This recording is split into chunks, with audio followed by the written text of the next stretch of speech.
Je l'ai publié sur TikTok, je venais de créer mon compte, j'avais 0 abonné, la vidéo a fait 2 300 000 vues, 80 000 abonnés, des milliers de partages. En Chine, sur TikTok, c'est pas du tout le même contenu qu'en France. Le seul truc pour percer, c'est apporter de la dopamine aux gens. Je veux dire, t'es une meuf, t'es bien foutu, tu danses sur TikTok, mets ça sur une musique un peu tendance. Dans tous les cas, t'as des abonnés. Le stress, c'est une réaction de ton corps pour te préparer à répondre à une agression extérieure. Consulte un putain de psychologue, tu vois.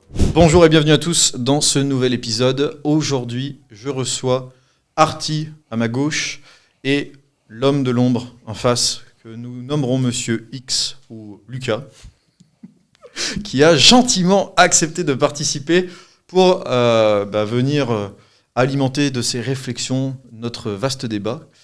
Donc merci d'être venus à tous les deux. Merci. Merci à toi, ça fait plaisir d'être invité. Écoutez, avec plaisir, messieurs. Alors, aujourd'hui, on va parler d'un sujet très intéressant, la gestion du stress, mais également d'autres sujets dans les fins fonds d'Internet, où notre cher ami Lucas pourra participer. Avant de commencer, moi, je propose juste une présentation pour les personnes qui ne vous connaissent pas. On va commencer par Arty. Avec plaisir. Alors moi, c'est Art Milan, alias Arty, alias Bis Adomeos sur Internet. Moi, je crée du contenu de formation sur le bien-être physique et mental et surtout sur la gestion du stress, qui est un truc dont pas grand monde ne parle, mais qui pour moi est très important. Et donc j'essaye d'imposer ça dans le débat et partout sur Internet. Ok, de mon côté, si vous avez 85 de QI, je dirais que je suis au RSA, et si vous avez 110, moi je suis un entrepreneur. On fait des sites internet et on fait vraiment que ça, on est spécialisé dans ça, on travaille avec des entrepreneurs, des influenceurs, des créateurs de contenu. Comme tu l'as dit, on est dans l'ombre, il n'y a pas de site internet, pas de réseaux sociaux, on est sur un cercle fermé. Et on se cantonne à ça, on fait pas d'autre chose que des sites internet et c'est vraiment cool. Donc voilà pour l'intro. Bonne intro. Oui, parce qu'après, il faut savoir que pour qu'on travaille avec toi, c'est essentiellement de l'affiliation ou du referral, quoi. Ouais, c'est ça, en fait, on bosse uniquement en cercle fermé. C'est-à-dire qu'on va travailler uniquement avec les personnes qui connaissent nos clients ou mon réseau directement.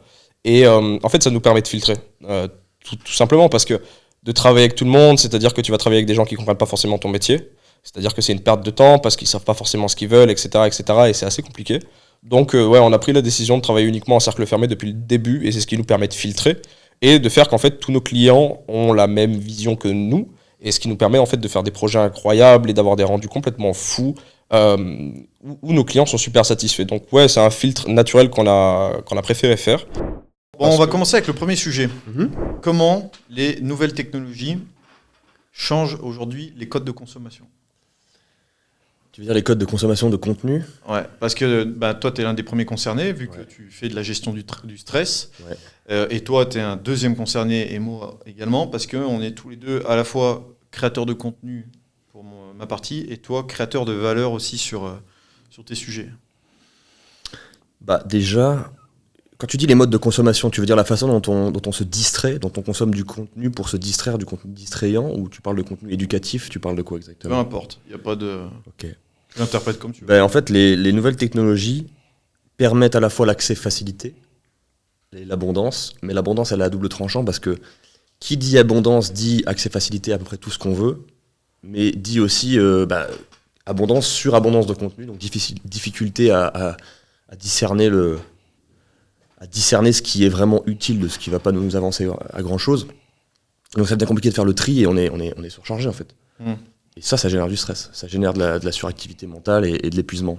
Donc pour moi, c'est à double tranchant. C'est une opportunité, c'est génial, mais en même temps, il faut se protéger un petit peu parce que si on prend tout ce qui vient, on devient boulimique de contenu, quoi. Et quand on est boulimique de contenu, on retient rien, on n'apprend rien et finalement, on n'a rien gagné, quoi. On a juste perdu son temps. Le stress, ça fait quoi exactement sur le corps?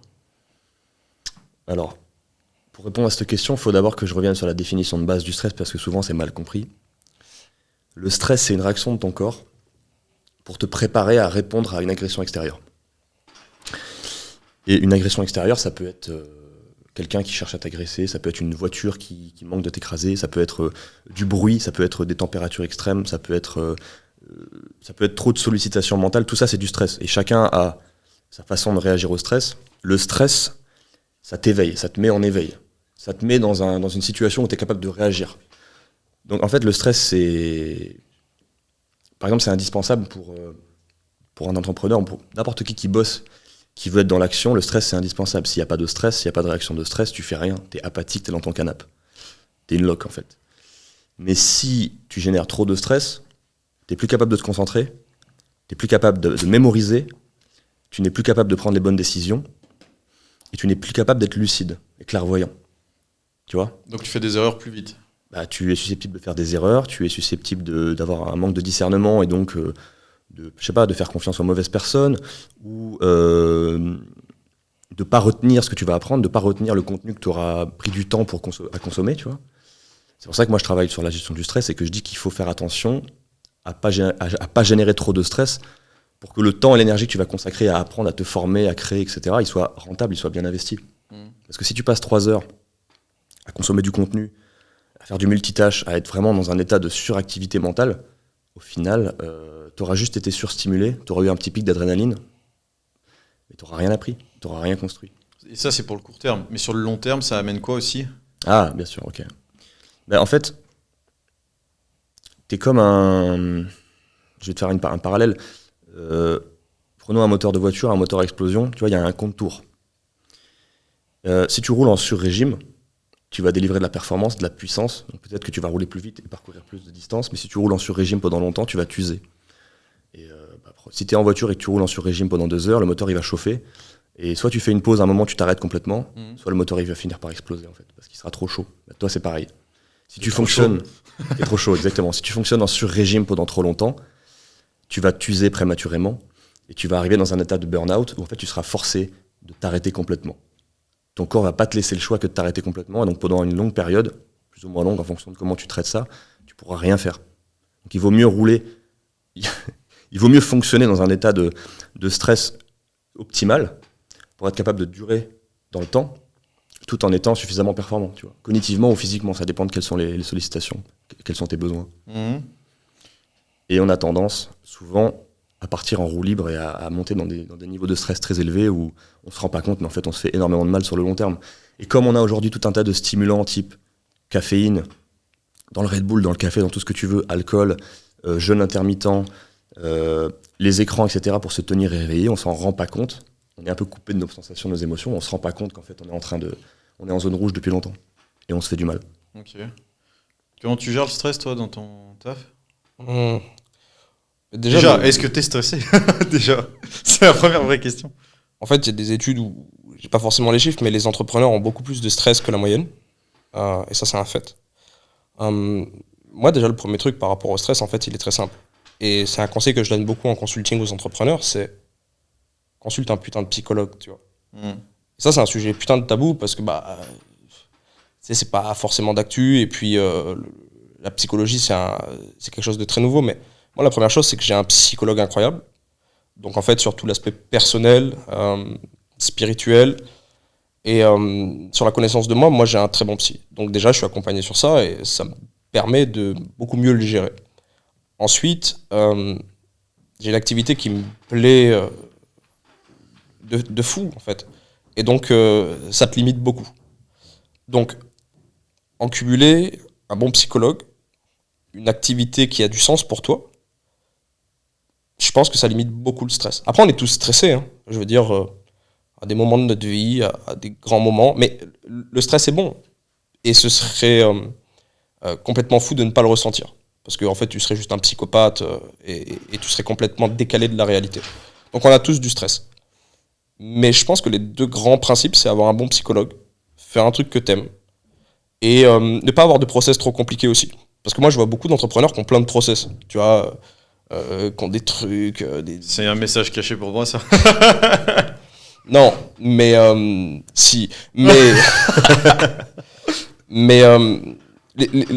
beaucoup se créent du stress parce qu'ils complexifient beaucoup trop leur process aussi. C'est-à-dire qu'ils s'éparpillent, ils ont beaucoup de choses à penser, il y a beaucoup de trucs qui se passent, et du coup, bien sûr que c'est stressant, parce que quand tu as des process complexes, quand tu dois gérer plein de trucs, alors que tu pourrais juste simplifier ton truc, bah ouais, t'es beaucoup plus stressé. Donc en fait, un bon psychologue, une activité qui te plaît, un process assez simple où il n'y a pas trop d'étapes dans le truc, et ça limite beaucoup la quantité de stress que tu vas générer. Je pense que c'est tout en fait, il n'y a pas de conseil miracle, tu vois, il n'y a pas de technique, comment faire pour en 3 étapes ne plus être stressé. Je pense que ça n'existe pas, c'est une introspection, c'est un travail sur le long terme. C'est des voyages, c'est des expériences, c'est des connaissances, c'est un bon psy, c'est des bons copains, des bons amis, ça compte aussi, parce que si tu es dans une solitude, c'est très compliqué. Tu te sens isolé, donc avoir des bons copains, un bon psychologue, voyager, faire une introspection, travailler sur soi-même au long terme, avoir une activité qui te plaît et travailler dessus. Et je pense qu'en fait, c'est suffisant. Il y a vraiment pas de technique miracle par rapport à ça. Je suis d'accord et pas d'accord. Okay. Moi aussi. Mais un exemple hyper concret, là par exemple, moi je suis je me suis implanté en Suisse parce que j'avais besoin d'un peu de calme et de sérénité, si tu veux. En fait, là-bas, je trouve un espace ressourçant parce qu'il y a la nature, il y a la connexion avec l'espace qui est juste incroyable, ça c'est un fait. Et ensuite, il y a une deuxième chose, c'est, alors j'en parle souvent et on va finir par croire que c'est ma boîte, mais Endel, c'est une appli qui te permet de gérer tes niveaux de stress. Et tout comme quand tu respires, tu fais pas attention. Et ben cette appli, tu la mets dans les oreilles et toutes les datas que tu enregistres toute la journée sur ta montre, sur ta bague ou sur ton téléphone, c'est transmis à cette appli et elle va te créer des ambiances qui, une fois que tu mets tes écouteurs sur les oreilles, le son est spécifiquement conçu pour toi, pour te créer une ambiance et un environnement dans lequel c'est basé pour ton corps et ton rythme circadien. Et que ça soit là, en arrière-plan, sans que tu fasses gaffe, comme si tu respirais. Et cette appli, elle est redoutable, elle te donne une vélocité de malade. Quand tu as un coup de mou, là j'ai des périodes qui ne sont pas forcément très simples, elle tourne en boucle de la nuit jusqu'au soir dans les oreilles. Alors pas quand il y a des appels téléphoniques, et encore quoique des fois ça arrive, mais ça te donne un focus qui est juste incroyable. Et ça te permet vraiment de rester sharp en toute situation. Donc ça c'est le premier, c'est pour moi là où je disais que c'était discutable. Et après le deuxième au niveau stress, il y a un truc tout bête aussi, c'est le sport. Tu parlais du psy, mais c'est vrai qu'aussi faire du sport à côté, ça peut t'aider à désengorger un peu des pensées qui se sont accumulées dans ton esprit pour aller complètement te vider. Et je vois Artie qui n'est pas d'accord là-dessus, mais ça m'intéresse de... En fait, ce que je vais vous dire, c'est qu'en fait, vous parlez de deux choses différentes, à mon avis. Toi, Lucas, tu es en train de parler de la gestion du stress à long terme, à l'échelle d'une vie. Donc toi, Anto, tu es en train de parler de la gestion du stress à l'échelle du quotidien. Et toi, tu parles plutôt de la gestion des conséquences du stress, alors que toi, Anto, tu es plutôt en train de parler de la gestion du niveau de stress en lui-même. Le niveau de stress étant le niveau d'activité mentale, en fait. Le niveau de, littéralement, la fréquence neuroélectrique. Tu vois. Je veux te parler un peu plus dans tes termes. Ah, j'aime bien. Onde alpha, onde bêta, onde gamma. Et c'est deux trucs complètement différents, et il faut prendre en compte les deux, parce que la façon dont tu vas gérer ton niveau de stress au quotidien va avoir un énorme impact sur les conséquences du stress à long terme. Mais les choses que tu mets en place à long terme pour limiter les sources de stress dans ta vie vont aussi t'aider. Donc les deux se complètent, les deux entrent en synergie, les deux sont indispensables selon moi. Et tu citais le sport. Le sport, c'est extrêmement important pour le système cardiovasculaire, pour s'oxygéner correctement, pour faire fonctionner, pour faire circuler la lymphe, pour aider le corps à se détoxifier. Pour le système hormonal aussi, pour sécréter les bons neurotransmetteurs, etc., pour se sentir bien, mais aussi c'est une soupape de sécurité pour se défouler. En fait, on le disait tout à l'heure, quand tu stresses, ton corps réagit et mobilise de l'énergie pour être capable de réagir au stress. Le problème, c'est quand tu ne réagis pas physiquement. Si tu génères du stress, si quelque chose te stresse, te met sous pression, mais que toi tu restes figé et que tu ne réagis pas, toute cette énergie que tu mobilises, elle se retourne contre toi, elle reste en toi. Le but, c'est de l'extérioriser par la fuite ou le combat, Henri Laborie. En l'occurrence, le sport, dans l'immense majorité des cas, c'est quelque chose de moteur, c'est une action motrice, et ça va simuler une action de fuite ou de combat. C'est pour ça que c'est une soupape de sécurité. Et toi, Lucas, tu parlais de la psychothérapie. En fait, la psychothérapie, c'est un moyen de réguler l'activité du système nerveux pour éviter... En fait, c'est quelque chose qui aide beaucoup les gens qui ont un système nerveux qui surréagit. Beaucoup de gens qui ont subi des traumatismes vont avoir un système nerveux qui va interpréter des signaux comme étant des sources de stress alors que ça n'en est pas. Par exemple, là, tu viens d'arriver, on ne se connaît pas. Si j'avais, parce que mémoire traumatique ou que sais-je, si j'étais pas à l'aise par le fait, à cause d'être regardé, parler en public, et ben là, j'aurais mon niveau de stress qui monterait. C'est complètement irrationnel parce que je risque rien, littéralement. T'en sais rien, il peut peut-être te tabasser. Ouais, si je peux me permettre de recontextualiser, il dit ça parce qu'il y a une personne qui est arrivée derrière la caméra. Okay. Ouais. Non mais ouais, je dis ça parce que sinon on pourrait le prendre pour un fou qui parle à des fantômes. Non mais vous voyez ce que je veux dire. En fait, la psychothérapie, c'est un moyen de réguler le système nerveux pour qu'il apprenne à réagir à des sources de stress qui sont réelles. Si une voiture grille le feu rouge et manque de me renverser, c'est un risque réel. Si j'arrive dans une soirée où je connais personne et que ça me stresse, c'est irrationnel, il n'y a pas de risque pour mon intégrité physique. Et donc, la psychothérapie, c'est un moyen de réguler ça et de calmer un système nerveux qui est suractivé à cause de mémoires traumatiques et d'automatismes limitants qu'on a enregistrés dans l'enfance. Donc tout ça, en fait, c'est indispensable, ça se complète et ça forme un tout. Et ça permet d'être plus serein, de générer moins de stress ou de mieux extérioriser le stress qu'on aura généré de toute façon. Parce que quand on est entrepreneur, on a un mode de vie très actif, très exigeant. On a plein de choses à gérer, plein de problématiques. On a des horaires à rallonge, on dort souvent moins que la moyenne, on mange pas forcément de façon régulière. Et donc, on génère plus de stress, quoi qu'il arrive. Moi, par rapport à ton app, en fait, je fais un truc de beaucoup plus simple que ça. Parce qu'en fait, j'aime vraiment pas les applications téléphone, je suis pas téléphone, je suis pas réseaux sociaux, j'aime pas ça, ça me casse les couilles. Moi, je respire, tu vois. En vrai, quand je sens que mon cerveau, il commence à être plein, ou que j'ai du stress, mais j'en ai pas souvent, mais quand j'en ai, en fait, ce que je fais, c'est juste que je respire 10 minutes, tu vois. Je me mets un masque sur la gueule, tu sais, les masques de nuit, là, de l'avion. Et sans téléphone, sans musique, sans rien. Parce que ça marche pas avec moi. Moi, j'aime bien être au calme et me concentrer sur ma respiration uniquement. Et pas sur des facteurs extérieurs. Donc, en fait, quand je vois que j'ai un trop plein, juste, moi, je m'isole 10 minutes. Je me mets un masque d'avion sur la gueule et je respire. Juste, je respire. Pendant 10 minutes, je ferme les yeux, je respire. Et je me concentre sur ça. Et ça a juste un effet incroyable. C'est-à-dire que quand tu reviens de ça, tu peux être énervé au possible parce que, je sais pas, un projet se passe pas comme prévu. T'as des clients où t'es juste submergé parce qu'il se passe plein de choses quand t'es entrepreneur, tu vois. Tu dois gérer plein de contacts, plein de WhatsApp, plein d'appels, les clients, les machins.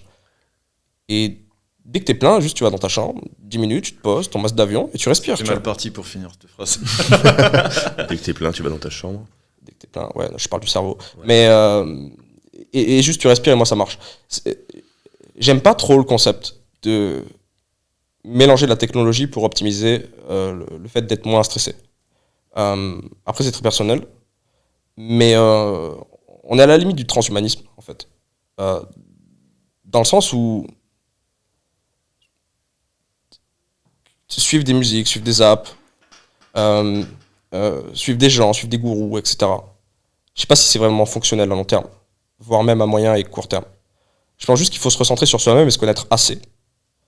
Avoir fait une introspection assez longue et assez poussée pour juste derrière être en paix et quand ça va pas, de savoir se gérer soi-même. Donc juste de la respiration, et c'est très bien en fait. Moi ça me suffit et j'ai pas forcément besoin d'appli, mais je conçois en fait. Parce qu'il y a beaucoup de personnes qui utilisent des applications. Alors toi tu utilises une intelligence artificielle qui s'adapte à toi. Il y a aussi des personnes qui utilisent juste des applications type Petit Bambou, etc., Headspace et tout. Mais moi, c'est vrai que ça me déconcentre plus qu'autre chose. Je pense que je suis plus en paix quand je suis avec moi-même et avec ma respiration. Et je garde ça et je pense que c'est très bien, en fait. Donc, c'est vraiment très personnel. Je pense qu'il y a énormément de manières de gérer son stress de manière différente. Il y a des gens qui vont préférer des apps, il y a des gens qui vont préférer respirer, il y a des gens qui vont préférer se balader dans la nature pendant 1h30. C'est propre à chacun. Il faut juste se connaître assez. Et je pense que c'est la première mission, en fait, dans ta gestion du stress. C'est de te connaître assez pour savoir les moyens qui vont te permettre de déstresser assez rapidement. Mais ça part d'une recherche, ça part d'une introspection, ça part de ta vie, ça part de qui sont ton cercle d'amis, ça part de ton psy, ça part des voyages que tu as fait, etc., etc. Et de ça, par extension, bah, tu vas pouvoir mieux te connaître et donc mieux agir quand tu stresses. Mais je pense très sincèrement que la majorité des gens qui n'arrivent pas à gérer le stress, c'est qu'ils ne se connaissent pas assez, en fait. Ils n'arrivent pas assez à savoir ce qu'ils sont réellement, ce qu'ils ressentent. Beaucoup de personnes n'arrivent pas à se sentir, en fait. Et je pense que c'est ça le vrai problème. Parce qu'en vrai, des applications ou de la respiration, c'est juste du gadget. Tu vois, c'est juste des détails. C'est pas ça le plus dur dans le process. Le plus dur, c'est de vraiment se connaître, de reconnaître que tu es stressé et de savoir le gérer en fonction de qui tu es. Donc, le plus gros travail, c'est une introspection. Je suis pas forcément d'accord, mais je vais pas rebondir là-dessus parce que ça a bouffé pas mal de temps. Mais T'es jamais d'accord. Je suis jamais d'accord, c'est pas faux. Mais c'est pour amener quelque chose en plus. C'est pas juste pour pas être d'accord. Je te taquine. Qu'est-ce que tu pourrais dire de dingue dans un podcast qui pourrait très certainement être sorti de son contexte en short? Répréhensible. Répréhensible. Le petit piège là. Tellement Ne le fais pas, je sais que tu vas le faire. Tellement de choses. Ouais, non mais ouais. Ok. Non, ok, pour ce côté, ça marche. Tu veux ajouter quelque chose ou juste... Ouais, rapidement. Tu disais que le plus important, c'est de se connaître et de savoir qu'est-ce qui est le plus adapté à soi-même pour gérer le stress. Ça, c'est très vrai. Il y a un mec qui a fait des recherches là-dessus. Il s'appelle Harvey Milkman. Je crois que c'est un des seuls mecs que je serais capable de citer. Ce gars-là nous dit qu'on n'est pas accro à une drogue en particulier. On est accro à une manière de gérer son stress. Soit par quelque chose qui nous excite, qui nous stimule, soit par quelque chose qui nous apaise et qui nous calme, ou par quelque chose qui nous gratifie socialement. On est en plein dans la pyramide de Maslow, dans les besoins très primaires. Et en fait, si vous réfléchissez à toutes les choses pour lesquelles vous avez développé des addictions ou qui vous procurent beaucoup de plaisir, par exemple, aller courir, aller boire un verre avec des potes, fumer, boire un verre, aller à la salle de sport, tout ce qui vous traverse l'esprit coche au moins 1, 2 ou 3 de ces cases. Il n'y a aucune exception possible. Et en fait, je pense qu'il faut se poser cette question. Ok, qu'est-ce qui me fait du bien? Qu'est-ce que j'aime faire? Vers quoi je vais naturellement quand je me sens dépassé, quand je sens que là-haut ça commence à chauffer et qu'il faut que je me calme? Vers quoi vous allez naturellement? Moi, je sors et je vais mettre les pieds dans l'eau. Toi, tu as besoin de détente. Tu vois. Y a des gens, c'est la gratification sociale. C'est pour ça que les terrasses sont aussi pleines en fin d'après-midi sur Paris, tu vois. Oh, j'avais jamais... Ouais. Mec, ouais. Très quand bien tu joué. vas au bar, tu as l'alcool, ça te détend. Mhm. La cigarette, c'est un excitant. Et t'es entouré de gens, c'est gratifiant socialement. Tu te montres, t'es en terrasse comme ça. Ça coche toutes les cases. Donc c'est extrêmement addictif. Donc c'est un très bon business. Mais voilà, je trouvais ça intéressant de parler de ça parce que ça m'a fait penser à ça, ce que tu as dit. Je voulais juste aller sur un autre sujet, si vous le permettez. Il y a... Aujourd'hui, avec les réseaux sociaux, tout le monde se met à créer du contenu. Même là, on est en train d'en faire. L'objectif, c'est d'être visible, etc. Mais c'est aussi de montrer des compétences et des valeurs. Est-ce que, selon vous, c'est quelque chose qui, sur le long terme, tient? Ou si ça doit évoluer, qu'est-ce que ça va donner? La création de contenu, tu veux dire? Ouais. Pour montrer une expérience, une expertise. Parce que là, en fait... Le personal branding. Ouais, le personal branding, en fait, foncièrement dans ce podcast, on va récupérer le contenu, peut-être sur 1 heure d'enregistrement, on récupère le contenu, c'est découpé, ça fait de l'inspirationnel, ça fait de la valeur. Mais la valeur brute qui est maîtrisée, où il y a une véritable expertise, on ne la retrouve pas dans un podcast comme ça. On peut la retrouver peut-être avec parcimonie à 2-3 endroits, mais dans le temps, elle va tendre à... Beaucoup de personnes vont continuer de créer du contenu, vont venir alimenter aussi d'intelligence artificielle les différentes choses qui se trouvent sur Internet. Combien de temps ça peut tenir et qu'est-ce qui peut arriver ensuite? Je pense qu'on est déjà en plein dans la vague là. Je sais même peut-être qu'elle est déjà en train de redescendre un petit peu. Pour ce qui est du contenu type podcast, on est en plein dans l'ascension. Mais je pense qu'il y a déjà un léger ras-le-bol de la surabondance de contenu court. Que le gros du momentum, c'était il y a 1 an. Donc peut-être qu'il va y avoir indigestion de la part du grand public. Ou peut-être que tout simplement, le contenu médiocre et moyen va disparaître de lui-même parce qu'il ne provoquera plus aucune réaction, plus aucune interaction, pendant que le contenu qui sort vraiment du lot va se démarquer. Et quand je dis sortir du lot, ça passe par 2 leviers. C'est provoquer des émotions chez les gens. Et pour ça, le meilleur moyen, c'est ce que tu as dit tout à l'heure, c'est de n'avoir aucun filtre et d'être le plus soi-même possible. Parce que comme chacun est unique... Non, se pense unique. Je pense que chacun l'est. Et se pense. Je sais pas, en tout cas. Ouais, le fait d'être soi-même le plus possible, c'est à mon avis le meilleur moyen de marquer les esprits. Il y a des gens qui, en étant eux-mêmes, vont procurer plus d'émotions chez les auditeurs que d'autres. Et le deuxième levier... Et tu l'as cité, c'est de montrer de l'expertise dans le propos. Après, on le sait, le contenu court, c'est du contenu, c'est du fast-food, c'est du binge-watching, et c'est pas vraiment adapté pour délivrer de l'expertise, c'est plutôt fait pour procurer des émotions, pour faire passer de l'émotion. Et donc, je pense que les grands gagnants de la guerre de l'attention à travers les contenus courts, c'est les gens qui sont les plus clivants et qui arrivent à faire passer le plus d'émotions, heureusement ou malheureusement. Je ne sais pas si ça tire vraiment tout le monde vers le haut, mais bon, je pense qu'il ne faut pas hésiter à en jouer pour derrière proposer du contenu qui montre plus d'expertise, du contenu plus long. Et là, je m'égare un petit peu la question de base, mais moi, je pense qu'il Il y a encore plein de choses à faire, mais c'est plus sélectif qu'avant. On peut plus se permettre de proposer du contenu qui soit pas réfléchi, qui soit pas beau dans la forme, c'est ce qu'on est en train de faire là, et qui soit aussi bien dans le fond. Il faut qu'il y ait les deux. S'il y a que la forme mais pas le fond, c'est mort, c'est pas la peine. Et s'il y a que le fond et pas la forme, ça ne marche pas, ça n'a jamais marché, ça ne marchera jamais. Malheureusement, le plus important, c'est la forme, mais aujourd'hui, il faut la forme et le fond, sinon, c'est même pas la peine d'entrer dans la danse, quoi. Ouais, mais parce que moi, je te prends l'exemple hyper parlant. Quand il y a eu le Covid, quantité incroyable de créateurs de contenu qui sont arrivés sur le marché. Ces créateurs-là ont explosé de 0 à 2, 3, 4 millions, voire plus d'abonnés. Aujourd'hui, ils sont tous en train d'essayer de se renouveler sur leur contenu parce qu'en fait, toutes les étapes qui font partie de l'ascension naturelle que tu as tout au long de ta vie, de franchir des nouvelles étapes, etc., ils l'ont eu, mais après coup. Ils ont grillé les étapes. Ils ont grillé les étapes, ils n'ont pas eu la construction mentale et psychologique pour aller se dire, effectivement, je viens d'avoir 1 million d'abonnés, je viens d'avoir 100 000 balles d'un coup sur mon compte, Pompélope, je vais tout dépenser. Enfin, tu vois, il y a tout ça qui est pas arrivé. Et aujourd'hui, la plupart d'entre eux commencent à disparaître, tandis que ceux qui ont su se renouveler et qui ont su aller chercher des choses qui n'étaient pas là initialement, sont en train de vraiment créer du contenu. Et on le verra, je pense, sur un autre podcast aussi qui suivra, mais où on a de la création de contenu qui est davantage plus recherchée, avec des nouveaux concepts, des choses qui sortent de l'inédit. Et en plus de ça, maintenant, tu as l'intelligence artificielle qui vient compléter le tout, où tu vas lui donner tous les contenus que tu as fait, et tu vas lui dire, bah écoute, voilà, ça fait 2 ans que j'ai fait du contenu comme ça, là ça marche plus, vers quoi je pourrais m'orienter? Et derrière ça, tu vas avoir une sorte d'assistance qui va te permettre de trouver des nouvelles lignes directrices. Mais moi, je pense que dans la façon de s'estomper, c'est comme ça que ça se produit, c'est que les gens sont lassés, donc ils regardent moins, et des fois, ils se sont attachés à des personnalités qui, aujourd'hui, ne collent plus parce qu'elles ont vécu le temps qu'il fallait, et que, voilà, au bout d'un moment, tout disparaît de toute façon. Il faut être à l'écoute du monde, des changements qui s'opèrent, et il faut faire preuve de créativité, tu l'as dit, je pense que c'est central.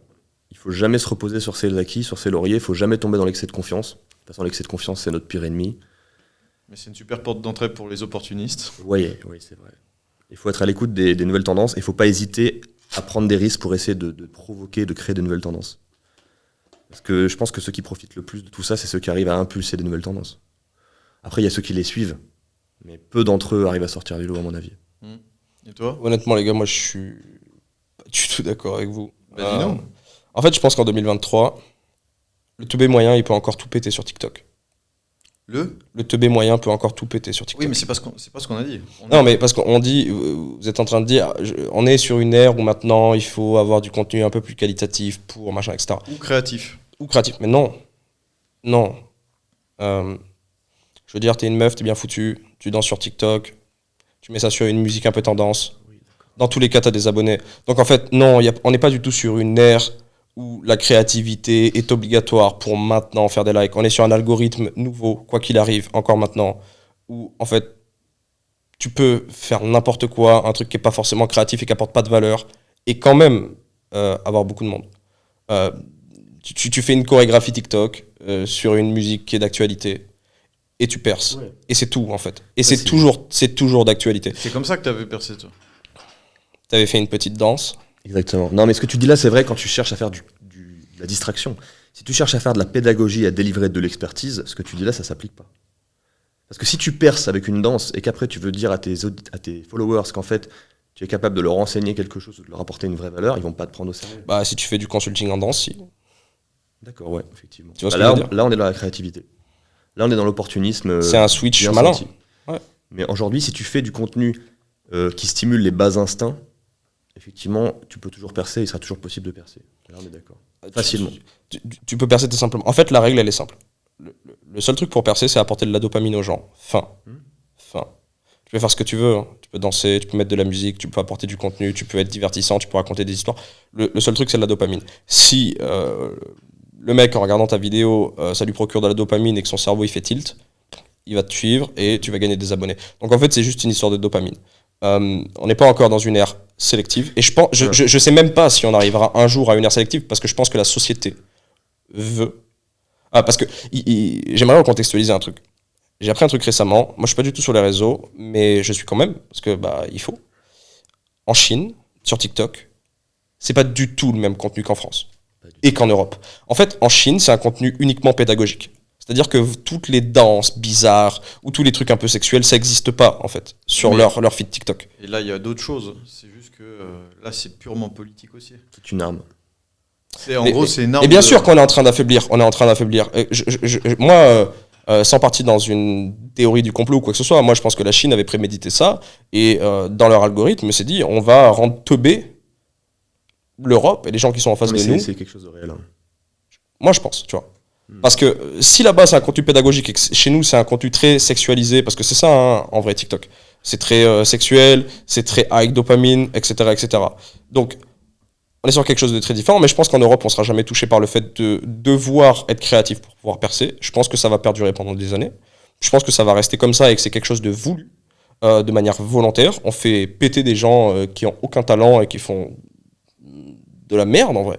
Et c'est comme ça, et c'est ok en fait, c'est fine. Après, bien évidemment, les créatifs vont aussi péter et vont aussi percer, et c'est très bien. Mais si t'as pas de talent, tu peux encore percer, et je pense que ce sera comme ça pendant les prochaines années en France et en Europe. Pas qu'en France, c'est pas le seul pays concerné. Et c'est juste voulu, en fait, je pense, parce qu'en Chine, t'as pas ça du tout, en fait. Y a pas de meuf qui danse ou qui twerk sur ton feed. Non, j'ai compris que c'était très dangereux à l'échelle d'une civilisation tout entière. Mais bien sûr, et moi je pense que c'est une arme bien plus puissante que juste de faire une guerre en fait. Genre juste d'affaiblir une population en les rendant de plus en plus teubés et dépendants à la dopamine, c'est beaucoup plus puissant que de sortir des armes. Ça coûte beaucoup moins cher. Ouais, parce que si tu t'adresses à des teubés, tu peux faire ce que tu veux en fait. La manipulation est beaucoup plus simple. De ce point de vue-là, le contenu à la con a de beaux jours devant lui, et je pense que tu as raison là-dessus, mais bien sûr. Moi, la question que tu as posée, je l'ai perçue, enfin pour moi je l'ai compris, comment faire pour continuer à pouvoir percer aujourd'hui avec du contenu un petit peu plus exigeant cognitivement parlant, et là, c'est plus complexe, mais je pense que c'est encore possible. Il faut juste être un peu malin et utiliser en fait, jouer sur des leviers psychologiques pour derrière rediriger sur quelque chose d'un peu plus profond et construit. C'est ce que j'ai fait. Oui, c'est vrai. C'est exactement ce que j'ai fait. Attends, tant qu'on est là, raconte juste ce qui s'est passé sur ton compte Instagram où t'es passé de 10 000 abonnés. Ça faisait combien? Même pas. 6 mois. Je te refais l'histoire. Vas-y. Moi, je voulais parler de gestion du stress, qui est quand même un sujet complexe et compliqué. Et je me suis dit, j'avais commencé à créer des vidéos courtes, c'était en août de l'année dernière, et je me suis dit, bon, ça faisait des années que je lisais des bouquins sur la manipulation, la persuasion, la vente, les leviers psychologiques, etc., la psychologie humaine. Et je me suis dit, il faut que j'applique tout ce que j'ai appris pour créer une vidéo, pour créer un short qui va titiller les bas instincts des spectateurs pour essayer de provoquer un buzz. Et j'ai fait une vidéo de 30 secondes qui était juste une énumération des symptômes liés au stress chronique, suivie de quelques techniques de copywriting et de quelques techniques de persuasion et d'un appel à l'action pour inviter les gens à s'abonner. Cette vidéo, elle dure 30 secondes. Je l'ai publié, c'était en septembre dernier. Je l'ai publié sur TikTok, je venais de créer mon compte, j'avais 0 abonné. La vidéo a fait 2 300 000 vues, 80 000 abonnés, des milliers de partages, explosion. Le même jour, je publie la vidéo sur Instagram, c'était mon compte perso que j'avais depuis des années, il y avait moins de 4 000 abonnés. Et la vidéo a percé, de la même façon que sur TikTok, elle a percé aussi sur Instagram, elle a fait 3,7 millions de vues, 115 000 abonnés en 2 semaines. Juste sur une vidéo de 30 secondes, en fait, qui parlait à tout le monde. Tu vois, je me suis adressé aux bas instincts des gens, j'ai joué sur la peur, j'ai joué sur le mystère, j'ai joué sur la tension, pour essayer d'introduire un sujet complexe. Et ça a marché, je pensais pas que ça marcherait autant, j'avais pas du tout la prétention que ça marche à ce point-là, donc c'était une très belle surprise. En même temps, c'était le timing le plus parfait, parce que rentrée des classes, guerre en Ukraine, climat d'anxiété générale, crise, inflation, plus... au moment où Instagram avait ouvert grand les vannes des shorts et cherchait, j'ai l'impression, à renouveler un petit peu sa base d'influenceurs pour essayer de rattraper le retard qu'ils avaient sur TikTok, donc toutes les planètes étaient alignées et le résultat il a été incroyable. Et c'était exactement ça, c'était créer du contenu très grand public pour ratisser large en jouant sur des leviers psychologiques qui concernent tout le monde, qui sont pas propres à un algorithme ou à un autre, c'est vraiment la psychologie humaine pour parler d'un sujet complexe. Et depuis, le nombre d'abonnés a baissé parce que maintenant, je publie des vidéos qui sont un peu plus travaillées, un peu plus profondes, qui sont un peu plus exigeantes cognitivement. Et donc, il y a plein de gens, ils se disent « Mais qu'est-ce qu'il raconte ? Je me désabonne. » Hashtag écrémage. Hashtag écrémage. Hashtag quand tu pêches au chalutier, tu ramasses des espèces que tu veux pas manger, tu les rejettes par-dessus bord, tu vois. Pour le dire très clairement. Et donc le tri se fait tout seul. Je suis pas très poisson, moi. En même temps, je pense que j'ai gagné du temps. Tu vois. Il faut. Avec tous les revers de la médaille que ça implique. Quand tu te retrouves avec 115 000 abonnés d'un coup, dont des gens qui sont très fragiles sur le plan psychologique, tu peux pas tout te permettre. Parce que ça peut se retourner contre toi. Si tu choques 10 000 personnes et qu'ils te signalent en masse, bah, tu perds ton compte. T'es baisé. Donc c'est une stratégie à double tranchant. Il se trouve qu'elle a fonctionné. Je pense que dans certaines niches, c'est la bonne stratégie, mais peut-être pas dans toutes les niches. J'aimerais bien revenir sur le personal branding, parce qu'il y a des gros dangers à ça. Et les gens se rendent pas compte. Tu vois, parce que c'est un truc qui est vraiment loin. Parce que tu peux te dépersonnaliser. Tu peux te détacher de la personne que tu es réellement. Tout ça, parce que sur les réseaux, tu joues une personne qui n'est pas du tout toi. Et si tu fais ça, tu risques de te perdre. Non mais c'est vrai, il y a beaucoup d'entrepreneurs qui sont très clivants sur les réseaux, tu vois. Ils enchaînent, ils font des trucs de fou, alors que dans la vie, ils sont pas du tout comme ça. Et c'est un vrai danger. Nous, on en rigole, mais ces gens-là, on sont pas bien du tout. Et tu le vois sur leur gueule, en vrai. Des fois, c'est l'inverse. C'est-à-dire des gens qui veulent être très très lisses sur les réseaux et qui dans la vraie vie sont eux-mêmes, donc en fait ne plaisent pas à tout le monde. Et comme ils sont pas à l'aise avec l'idée de se faire des ennemis ou que des gens les critiquent, ils n'arrivent pas à se lâcher. Dans les deux cas, c'est un problème. Après, si tu veux aller vraiment très très loin, il y a des mecs qui sont énormément connus maintenant. Tu leur dis, qui donnent une atmosphère un peu, ils sont gentils, tout plein, etc. Tu les connais en off, les mecs. C'est des déglingos, quoi. C'est des déglingos, ils n'ont rien à voir avec la personnalité en public qui monte. Et en fait, ça, c'est le problème aussi du contenu court, c'est que l'esprit critique des gens a complètement été démoli à la fronde parce qu'on leur a montré qu'en un minimum de temps, on pouvait amener un minimum de valeur. Et quand c'est des gens qui, sur le long terme, quand tu commences vraiment à les connaître, à les découvrir, tu te rends compte qu'en fait, c'est pas du tout ça. Mais ramener sur un short de 30 secondes, tu te lis d'une amitié indirecte où tu te dis, ah ouais, bah tiens, en fait, il est cool. Et ça peut être, par exemple, les pires escrocs. C'est une généralité, mais il n'y a personne qui est visé volontairement. Mais c'est des choses qui... Dis des noms, putain. Des noms, putain. Bien, bonne réponse. Belle esquive. Mais non, mais c'est très dangereux. Le personal branding, il faut savoir bien le gérer. Tu vois, genre James, allez, je sais pas si tu vois qui c'est. La balle perdue. Ah, c'est toi. Ok. Ouais, j'avoue, James, putain. Mais en fait, James, vous savez pas, mais c'est la personne qui nous a prêté le podcast. Mec super smart, venez vraiment ici. C'est une spirale parce que aujourd'hui, les gens, ce qui fait réagir les gens, c'est la polarisation, c'est la polarité. Ouais, c'est ça. Et donc, c'est tentant de polariser son discours et donc de rentrer dans un personnage qui est de plus en plus caricatural, qui est de plus en plus clivant, qui est de plus en plus manichéen. Et je pense que il n'y a pas grand monde qui est suffisamment stable émotionnellement pour ne pas être impacté en jouant à ce jeu-là dans sa vraie vie. Tu vois. Pour moi, 90% des gens ont besoin d'une psychothérapie ou auront besoin d'une psychothérapie dans leur vie. J'en fais partie. Et bien, tous ces gens-là, parmi eux, ceux qui s'amusent à jouer des personnages clivants ou à rentrer dans cette spirale infernale pour faire réagir sur Internet, ne se rendent pas compte de l'impact que ça va avoir sur eux. Et pas seulement quand ils incarnent leur personnage, aussi dans leur vie de tous les jours. Et d'ailleurs, historiquement, ça a toujours été comme ça. On en parlait il n'y a pas longtemps avec Seb. À l'époque, les gens qui faisaient du théâtre c'est ce que j'allais dire. Étaient déconsidérés par l'Église parce qu'on considérait qu'ils perdaient leur âme. Parce que comme ils étaient capables de feinter l'émotion, de montrer une émotion qui n'était pas la leur, on considérait que c'était le diable. Tu vois. Mais de tout simplement rentrer dans des rôles, dans des personnages qui ne sont pas eux. Et c'est pour ça que le métier d'acteur est très compliqué. En vrai, parce que à l'écran, toi, tu trouves ça simple. Mais il faut se dire que le mec, il rentre vraiment dans le personnage, tu vois. Il va vraiment au fond du truc, il va le chercher, il va vivre des émotions, il va être dans le truc, mais c'est pas lui. Genre Joker. Exactement. Joker. Par exemple. Le mec est mort. Par exemple. Mais même des trucs qui sont beaucoup plus simples que ça. Bien sûr. Attends, tu parles de Joker le dernier ou le Joker qui joue dans Batman non, pas le dernier. Heath Ledger qui jouait le Joker dans le Batman de 2008. Oui. Il est mort après le tournage d'une overdose de somnifères parce que son rôle l'avait rendu fou. Ouais. Tu vois. Et il y en a plein, et même sur des rôles un petit peu plus lisses que celui du Joker qui est complètement fou. Parle pas mal de lui, s'il te plaît. Il est bien. Je suis d'accord. Je ne t'aime pas. Mais même sur des rôles qui sont plus lisses, qui sont plus fluides en fait, tu te déshumanises, c'est-à-dire que c'est pas toi, tu joues un rôle.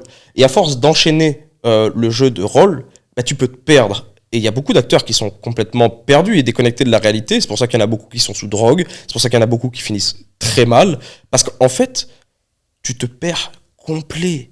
T'es plus toi-même. C'est-à-dire que t'es enfermé dans un tas de rôles qui n'est plus le tien. Et le personal branding, c'est un peu la même chose. C'est-à-dire que si tu commences à créer un personnage qui est très différent de tes valeurs à toi, parce que si tu joues un personnage et que t'extrapoles un tout petit peu ta manière de penser, ça va, tu risques pas forcément de te perdre. Mais il y en a qui vraiment jouent des trucs complètement différents. Ils sont dans un autre game, tu les vois sur les vidéos, c'est pas du tout les mêmes qu'en vrai. Mais ces gens-là vont finir dans une dépression absolue.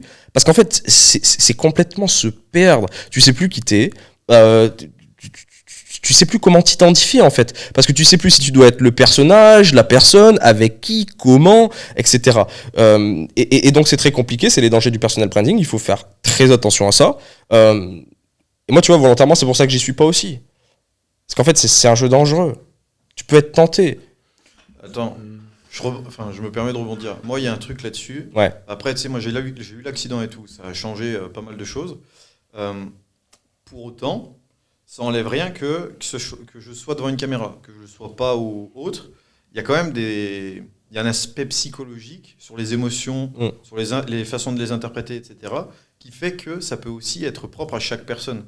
Bien sûr. Ou ça leur donne la possibilité à eux d'être sous le joug d'une nouvelle impulsion qui pourrait potentiellement les révéler, tu vois, de se sentir exister. Moi, là, par exemple, en ce moment, le problème, c'est que j'ai des dérives où je me dis, ok, en fait, on est dans une simulation. Pourquoi ? Parce que... T'as trop fait de rêves lucides, je crois. Alors ça, c'est vrai qu'en ce moment, on travaille pas mal avec le petit groupe là-dessus. Mais enfin, si on met ça de côté, le premier point, c'est que de base, moi, j'ai eu l'occasion de bosser déjà beaucoup de fois dans le dev, dans l'ingénierie numérique. Et je me dis, quand tu regardes un peu le travail sur les machines, les ordi, etc., tu te dis, ouais, ok, c'est quand même pas impossible que tout ça soit simulé et que tout ça fasse partie d'une immense simulation où on irait même simuler la conscience. C'est pas très catholique, c'est pas très en lien avec les religions, etc. Ah, mais t'es en train de dire que la vie est une simulation ? C'est une option. C'est une option. Que c'est une option et que même si c'était le cas, personne pourrait te dire clairement, au même titre que Dieu et plein d'autres choses, oui, Dieu existe, oui, Dieu n'existe pas. Personne n'a la réponse. Personne n'a la réponse aussi pour est-ce qu'on est dans une simulation ou pas. Et ça, même dans le personal branding. Perso, moi j'ai la réponse. Éclaire-nous. Ah. Effectivement, je suis beaucoup plus éclairé. Ce que je te propose, Dieu du web, c'est que vu qu'on ne peut pas te suivre sur les réseaux sociaux, est-ce qu'il y a quand même un endroit où les gens peuvent te contacter ? À l'église ? Non. Dans le confessionnal ? D'accord. Donc si les gens veulent te parler, comment ils font ? Bah ils font pas. D'accord. Pas cool, mec. C'est vraiment pas vrai. Laisse une possibilité. Non, à la limite, ouais, non, en fait, il n'y a pas de limite. Non, laisse tomber. C'était un gars no limit un peu, toi. No limits. Désolé, je suis chez moi, je fais ma promo. Bon, c'est pas très grave. Mais ok, et du coup, bah, toi, Arty, est-ce qu'on peut quand même te contacter ? Moi, on peut me contacter, j'essaie d'être un peu partout, en fait. On peut me contacter je suis plus actif sur Instagram. Donc sur Instagram, c'est @omeos, _omeos. Sur Twitter, c'est pareil. Sur YouTube, c'est pareil. Sur LinkedIn, c'est pareil. Donc il y a beaucoup de possibilités, c'est pas compliqué. Il devait dire Twitter, mais il sait que s'il dit Twitter, J'ai pas dit Twitter. Je vais le tuer parce que ça fait 200 Mais si, je l'ai dit. ans. Attends. Instagram, Twitter, LinkedIn. Ah ouais, ok. Ça fait beaucoup, hein. Non mais parce que je l'ai engueulé, parce que je lui ai fait un Ouais, loom exprès pour lui présenter comment il pouvait utiliser Twitter pour scale rapidement, il a même pas regardé. Putain, quelle indignité. Quelle indignité. Sur le service public. Je vais le regarder en rentrant, c'est promis. En plus, je suis ça dedans, marche. là. Je me suis lancé sur Twitter il y a 2 semaines. J'aime bien parce que, justement, ça revient sur ce qu'on disait sur Twitter, je me libère beaucoup plus ma parole que sur Instagram. Parce que j'ai l'impression que sur Twitter, c'est vraiment une bande de fous furieux, ils sont prêts à tout entendre. Et pas sur Instagram ? Les gens qui me suivent sur Instagram, pour certains, ne sont pas prêts à entendre certaines choses. Et j'y vais doucement, je lâche quelques indices pour qu'ils partent d'eux-mêmes avant la tempête, quoi. C'est en bonne voie. Okay. Bientôt, on repasse sous la barre des 100K, bientôt, il y aura une annonce pour l'occasion. Il y en a, ils cherchent toute leur vie à essayer de grimper sur les réseaux sociaux. Arty, il essaie de faire l'inverse. Mais c'est pas grave, c'est bien, c'est très bien. Non, mais vraiment, c'est un vrai sujet. L'écrémage. Ben, Je veux une communauté qui me ressemble, qui partage mes valeurs et qui sera pas choquée quand je ferai appel à leur sens de la responsabilité individuelle, tu vois. Ça nous laisse des bonnes pistes pour le prochain podcast. Carrément. Très bien. Et ben écoutez, merci encore les gars d'être venus. Avec D'être plaisir. sortis de l'ombre l'espace d'un instant pour venir nous parler. Grave cool, frérot. Merci à vous de nous avoir suivis. Si jamais vous souhaitez en savoir plus, eh bien, on laissera les informations en lien de la description. Pour Lucas, malheureusement, on ne laissera rien. Allez, on laisse un WhatsApp. On laissera un WhatsApp. Ouf, c'est dangereux. Sous une vidéo YouTube, très dangereux. Mais on verra ça. Et en attendant, merci à tous. C'est des vidéos qu'on étaye au fur et à mesure. Donc, n'hésitez pas à donner votre avis, ça nous intéresse. Je vous souhaite à tous une excellente journée et je vous dis fin de transmission.